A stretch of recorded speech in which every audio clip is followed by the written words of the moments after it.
Now, the second major approach that we use to help our clients identify their outsourcing opportunities, their knowledge outsourcing opportunities, is an approach that we call Six Stigma.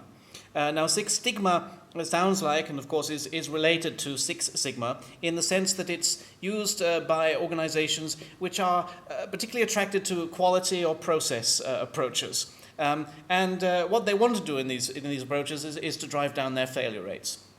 And just like in Six Sigma, what we're really talking about is one defect or fewer per 3.94 million operations. Now in Six Sigma, what you're doing is you're looking at points in a process, and you're trying to figure out the problems in the process and to improve from there. In Six Stigma, what you're really trying to identify is your defective human knowledge assets, and you're using the same approach to looking for errors and defects in your processes to identify those knowledge assets.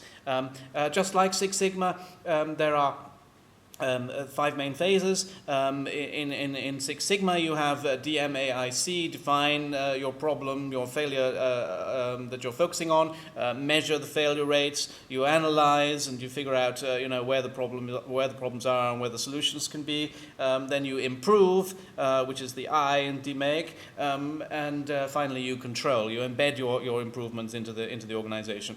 Six Sigma is really quite similar. At least the first 3 phases are identical. You define your failure rate, you measure your processes, and you identify where the failures and defects are occurring, and you analyze, but in analyze what you're really trying to do is figure out who's responsible for the failures, which person, if you remove them, would be accountable for 80% of your errors using the Pareto principle.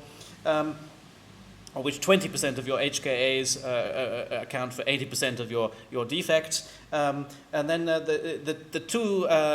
end acronym, the end parts of the acronym are T and O instead of I and C. So the T is target. You target the people that you've identified, and you call them in for a decoupling interview. And then, of course, the O in D'Amato is outsource. So the D'Amato acronym is perfectly focused on the knowledge outsourcing objective, which Six Sigma is not. Now, we're not the first to develop Six Stigma.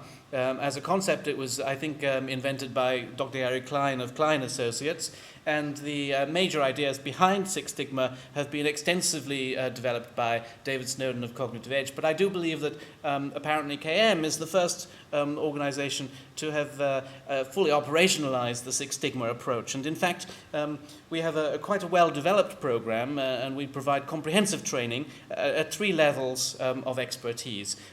There's the MOVE belt program, which will enable an organization to identify its defective human knowledge assets in 90 days. We call this rapid Six Stigma. Then you've got the powder blue belt in Six Stigma, which enables an organization to identify their defective knowledge assets within 60 days. And then there's the hyper Six Stigma program, which is the pink belt, which enables an organization to do this in just 30 days. And now, of course, this does involve quite a lot of support and training from apparently KM.